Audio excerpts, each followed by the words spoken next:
All right, welcome to today's Explainer. We're diving into something totally fascinating today. We are unpacking excerpts from a really foundational text, the life and legacy of Prophet Isa. Now, as focused learners, you already know that sometimes the absolute best insights come from zooming in on a central figure, someone whose story literally crosses continents and spans centuries.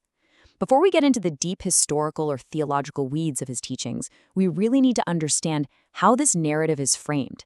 I mean, just looking at the title, there's a ton to unpack about history, reverence, and massive global impact. We're talking about a figure who isn't just a cornerstone in the Islamic tradition as a deeply revered messenger of God, but also a profound bridge across major world religions. It's truly a game changer of a story. So I want you to think about the immense weight of two specific words for a second: life and legacy. The text deliberately splits its focus into these two distinct but tightly connected pillars. A life? Well, that's the historical timeline, right?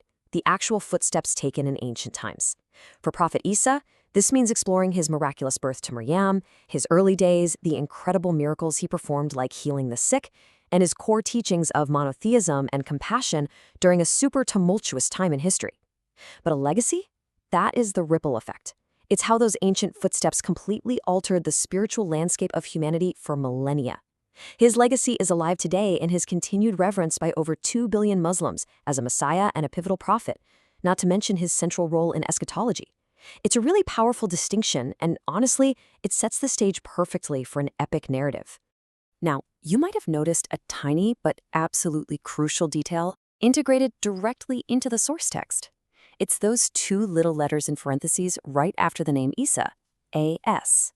This is an abbreviation for alayhi salam, which is an Arabic phrase meaning peace be upon him. But, it's far more than just a simple honorific. Actually, it's a vital piece of the whole conceptual framework. It instantly establishes a tone of deep, profound reverence. Whenever his name is spoken or written, this phrase follows right along with it. It serves as this constant, gentle reminder of his elevated status as a messenger and prophet in the Islamic tradition. It essentially tells us exactly how this figure is viewed by the authors and by billions of people worldwide, setting a solid foundation of respect before we even get to a single historical event. This perfectly captures that core dichotomy we were just talking about. On one hand, we have the life, anchoring us in the historical stuff, the tangible, everyday moments of a figure living in a specific, finite time in the ancient Levant. It grounds the whole narrative in earthly reality. Then, on the other hand, we have the legacy, that enduring, massive global impact that expands way, way beyond a single human lifespan. And honestly, what's so fascinating about the story of Prophet Isa is how intrinsically linked these concepts are. The enduring global legacy we see today is built entirely upon the foundation of a relatively brief historical mission. His teachings of devotion and his miraculous deeds, well, they didn't just stay stuck in antiquity. They propelled forward, spreading like wildfire across continents, and remaining vibrantly alive in the hearts of believers right now, today. Okay, let's just pause here for a quick second. When you really grasp this framing, this beautiful contrast between a finite physical life and an ever-expanding, enduring legacy, all anchored by continuous reverence, it brings us right to the threshold of the story itself. This is the exact intersection where ancient history meets modern impact. By understanding the structure up front, we move way past just, reading off a list of names and dates. We're now properly prepared to actually engage with the profound story of Prophet Isa from page 1. We can recognize the true weight of every single event, every teaching, and every miracle that's about to follow. And so that brings us right back to the core source text in its absolute minimalist essence, the story of Prophet Isa.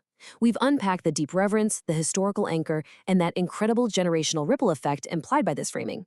I'd say the ultimate takeaway from this explainer is just the sheer power of this specific narrative. It's a single story that effortlessly holds the weight of millennia. The life he lived and the legacy he left behind, they aren't just dusty relics of the past. No, they are living testaments that continue to guide and inspire today.